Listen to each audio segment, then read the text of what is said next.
Hi, everyone, and welcome to Write Your Story. I'm Julie Pennell, and this show is where I get to chat with my favorite authors about their journey to publication. And today I am joined by New York Times bestselling author Fiona Davis. Hi, Fiona. Hi, Julie. Thanks for having me on. This is great. Thank you so much for being here. So I'll talk a little bit about Fiona's amazing work. She has 5 historical fiction novels out, and you've probably heard and seen her latest everywhere, The Lions of Fifth Avenue, which was a Good Morning America book club pick for August of last year, which is absolutely huge. Thank you. Amazing. And I adore this book, and I have been telling everybody, I've been recommending it to everyone that I know to read it. And it just so happens that this week her book came out in paperback. So it tucks perfectly into your beach bag. So I highly recommend it. Thank you. Perfect timing, isn't it? It's great. It is. It's perfect. So we'll talk a little bit more about the Lions of Fifth Avenue in a minute, but first I want to talk about writing. And so this show, the goal is to inspire those who want to write their first novel to do it.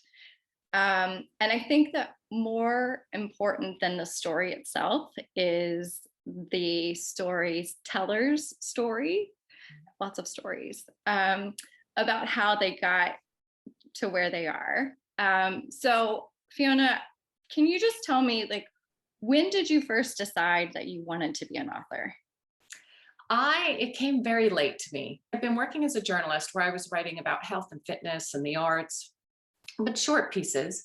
And I came across this story idea that really stuck with me, and I just couldn't shake it. And I started thinking, well, this would make a great book. I really want to read this book.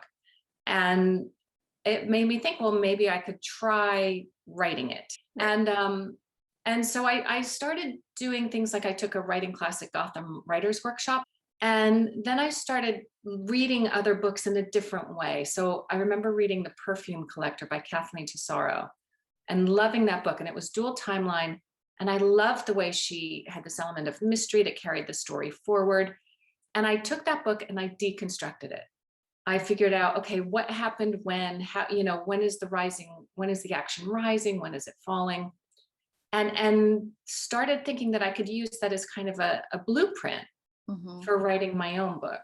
Then I started going to writers' conferences and just learning more about the industry. And I started working on it and characters and, figuring out how I wanted it to work.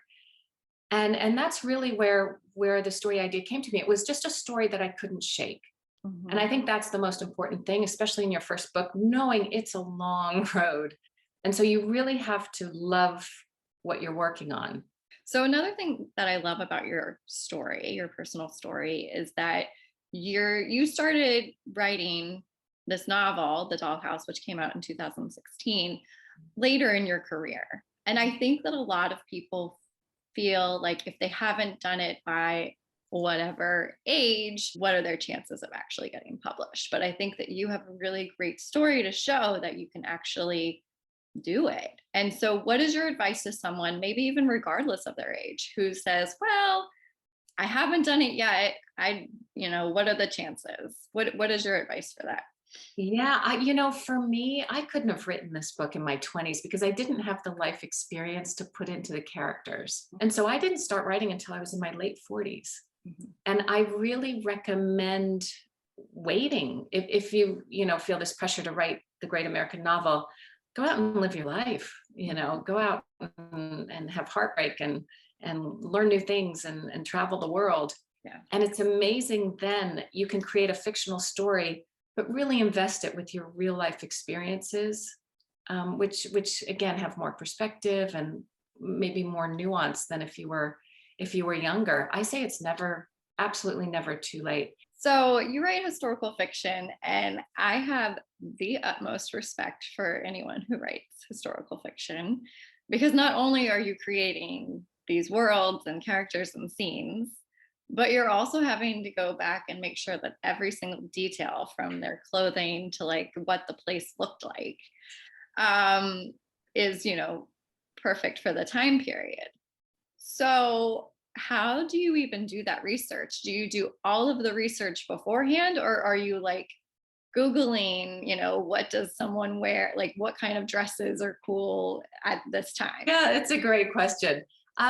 Yeah, I do a lot of research to start. So I always start with the building. So I have a landmark New York City building that's the basis. So for example, the Lions of Fifth Avenue is set at the New York Public Library.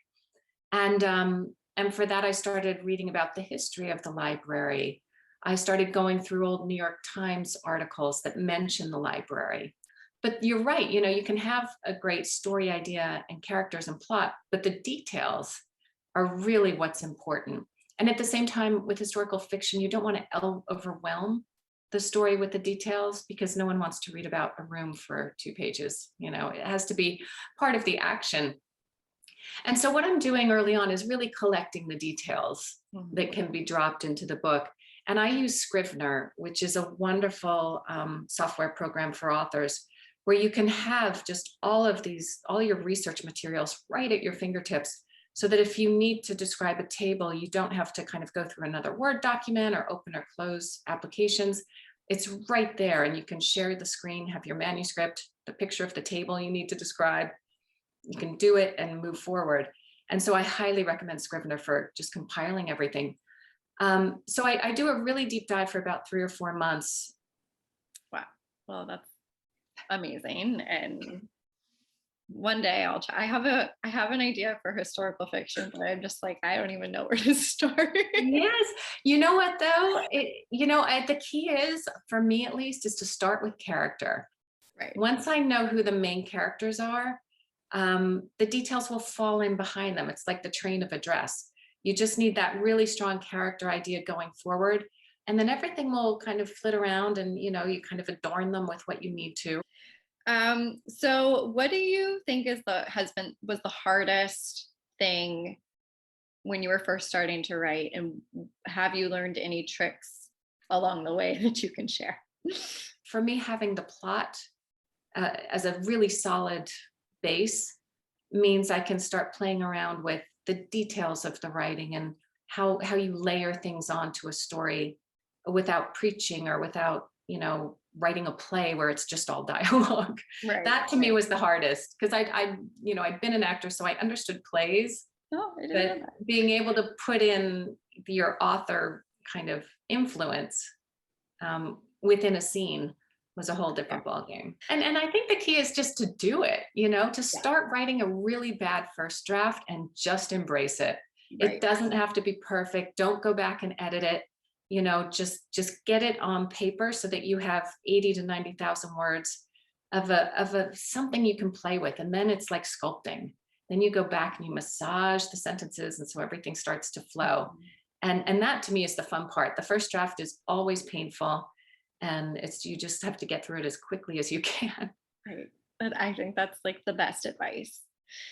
Okay, so now we're in our portion of I do 5 questions. So it's fast 5, just off the top of your head. Sure. Okay, so where is your favorite place to write? Here in my office in the city. I have a home office with all my bookshelves and a big desk with lots of room, which is a requirement. I know I'm supposed to be quick, but I can't because there's so much historical research. I need somewhere to pile my books so I can get to them easily. Yeah, when I was reading The Lions of Fifth Avenue, I just pictured you writing in the library. Actually, I did. I that? worked in the Allen room there, which is a room for writers. So once a week I'd go in and work in the library on a book about the library. It was perfect. Oh, that's perfect. Who is your first reader? My mom. Yeah, mine too. Okay, so which 5 authors, past or present, would you invite to a literary dinner party? Ooh, what fun. All right. That's good. Geraldine Brooks is one of my favorites. Shakespeare would be fun to have. Ooh, Jane Austen, definitely. Oh, it's almost all women. That's interesting. I have two more, right? Yep. Oh, this is good. I think Toni Morrison Mm. would be incredible. And I just finished a great book that I loved by Alexandra Andrews, who is Maud Dixon. And I'm dying to find out about that book. So I'd invite her too. Oh, that sounds like a great dinner party. I would love to go. What is your cure for writer's block, if you ever get it?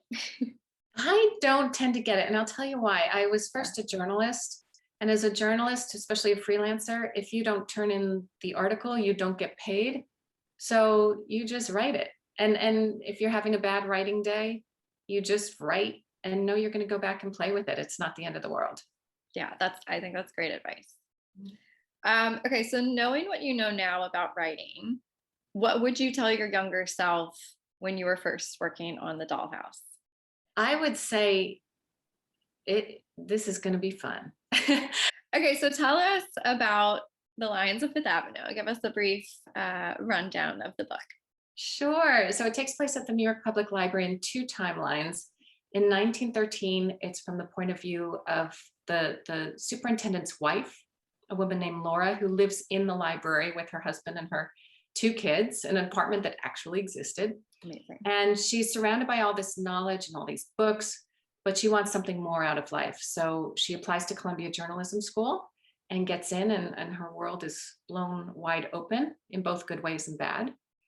And then in 1993, it's from the point of view of a curator of rare books named Sadie. And she's about to put on this big exhibit of rare books when they start going missing. And she's drawn into this series of book thefts that happened 80 years ago, as well as a terrible tragedy that happened to the superintendent's family. And I like to say it's about the magic of the written word and the power of women's voices. And it's so, so good. Thank you. Thank you. Amazing. I just felt transported into that time and that I was like living in the library. It felt like it's a dream, right? Yes. So, and tell us where we can find you and connect with you on social media. Sure. My website is FionaDavisBooks.com. I'm on Twitter at Fiona Davis Books, and on Instagram and Facebook is Fiona Davis Author. And I'm quite active there, so please join me. Definitely. All right. This has been so amazing. Thank you so much. You had such wonderful tips, and I think that your story is really inspiring. I think that it's going to inspire others. So thank you. Thank you for having me. And I can't wait to listen to everybody else's stories. Yeah. This is going to be fun.